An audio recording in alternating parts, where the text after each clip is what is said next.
pessoal, tudo bem? Eu sei que eu tô sumida aqui do canal, mas eu tô tentando retomar e manter o ritmo, é um pouco difícil mesmo pela rotina, mas vamos lá.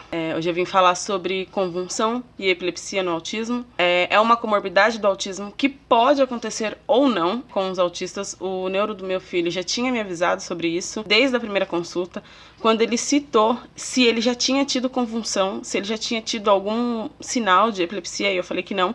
Eu já liguei o alerta ali, né, porque eu sabia que alguma coisa poderia acontecer. E eu fui pesquisar sobre, então eu já tinha ali uma noção de que poderia acontecer em algum momento e o que eu deveria fazer. Pois bem, quando eu estava levando o Christopher pra terapia, eu busco ele na escola de manhã, 11h30, e ali eu saio com ele, porque a terapia na sexta é 2h30, mas eu tenho o hábito de pegar ele às 1h30, às 11h30, que daí eu consigo ir com calma, pegar o ônibus mais vazio, porque se eu saio com ele meio-dia da escola, ele já vai em pé. Então, assim, é um caminho de quase 1 hora em pé, em um ônibus lotado. Não tem condições de levar uma criança em pé. As pessoas não têm educação, não têm respeito. Eles não dão lugar, não cedem lugar, mesmo ele com o crachá de identificação, mesmo tendo lugar preferencial, porque as pessoas, às vezes, só respeitam se o banco é o preferencial reservado, mas às vezes eles não respeitam.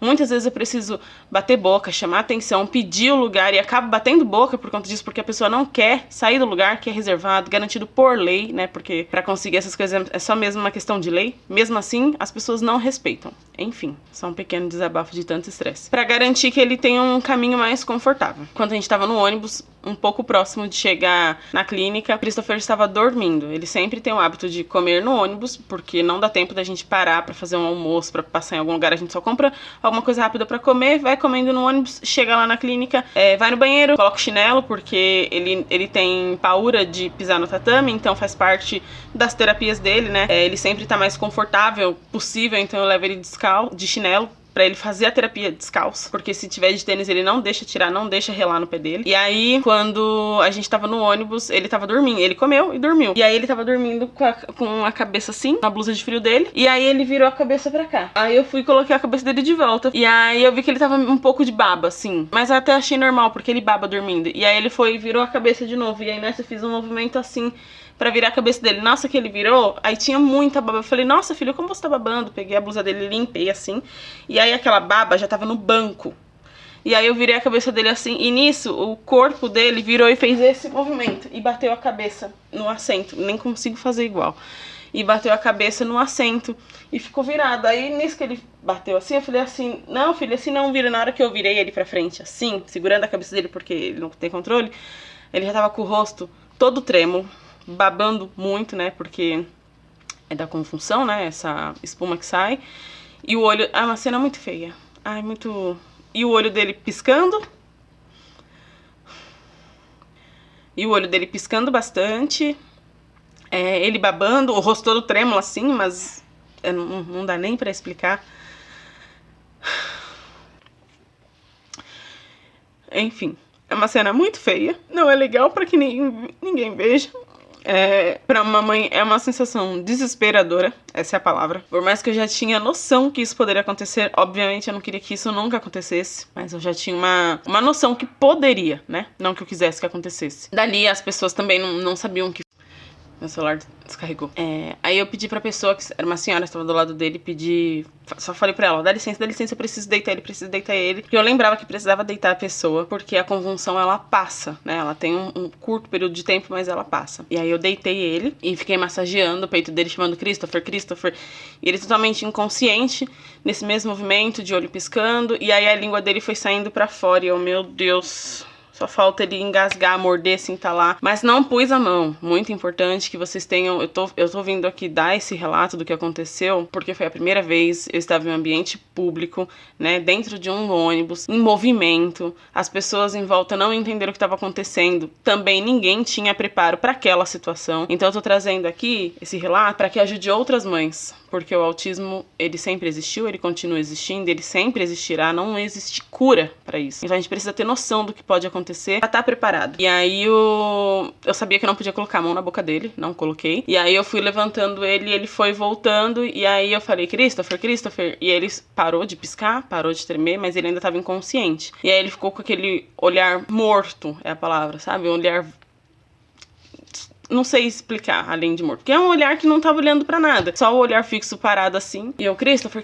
olha pra mim, olha pra mim, olha pra mim, olha pra mim. E ele não respondia nada. Aí a língua dele continuava pra fora. Eu não tenho noção de tempo, gente. Se isso levou 5, 3 minutos, mas foi algo dentro desse tempo. E o ônibus em movimento, assim, eu sei que foi um tempo longo por conta dos pontos de ônibus que passou, desde quando começou. Porque na hora que começou eu vi onde estava, e na hora que parou eu vi onde estava, então eu sei a distância. E aí quando ele voltou, ele ficou com a língua dormente, ele ficou, eu, Christopher, eu falei, fala comigo, você tá ouvindo? Ele ficava assim, aí eu vi que a língua dele estava dormente, mas a consciência já tinha voltado, assim, parecia. E aí depois disso, deu alguns minutos ele com a língua, aí ele fechou a boca, aí ele deu um estralo, assim, ele simplesmente assim, que foi?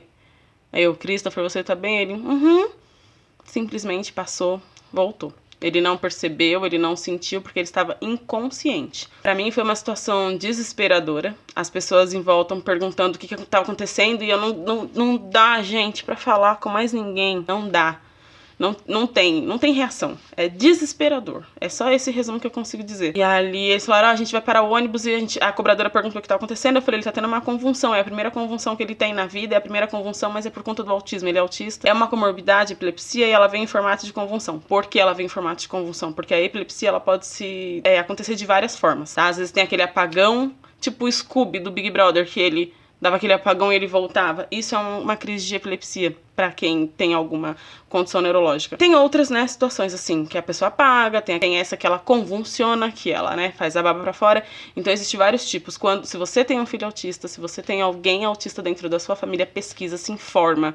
A internet tá aí, as redes sociais estão aí, tem vários médicos falando sobre se informem, porque tá acontecendo. E as pessoas não têm informação. Eu faço esse canal, eu tenho esse canal e me esforço bastante pra fazer esses vídeos, porque as pessoas não têm informação. E eu vivo isso na pele. É bem difícil. É bem difícil. E aí ela falou, a gente vai parar o ônibus, a gente vai chamar uma ambulância. Eu falei, não, pode seguir porque ele já voltou e eu tô indo com ele pro hospital. Não, a gente chama uma ambulância. Eu falei, não, pode seguir, porque eu sei que volta. E aí eu fui com ele pro hospital. Chegando lá, conversei com a psicóloga, né, porque era dia de psicóloga dele, expliquei o que tinha acontecido. Levei ele pra passar no pronto-socorro. O pronto-socorro do particular, gente, é terrível. Pelo menos ali de onde eu passo, tava terrível.